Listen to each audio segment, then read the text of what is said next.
আমার সঙ্গে ঈশ্বর কথা বলেন, তোমার সঙ্গে ঈশ্বর কথা বলেন। তারপর এসে ডেকে নিয়ে যান রাতে, তার নিচু স্বরে আদেশ শুনতে পাই। স্মৃতি পার করে চাহিদার সীমানাতে, যাও চলে, দাও শরীরে আমাকে ঠাঁই।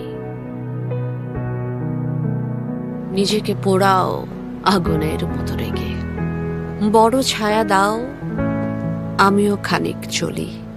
মুগ্ধতা থাক ত্রাসের আঙুল ধরে, সুন্দর যাক ভয়ঙ্করের গুলি। যেও তুমি সোজা, থেমো না কখনো, যেন চূড়ান্ত বলে কোনো অনুভূতি নেই। শুধু দেখো যেন আমারই রাস্তা দিয়ে হেঁটে যেতে গিয়ে হারিও না আমাকে।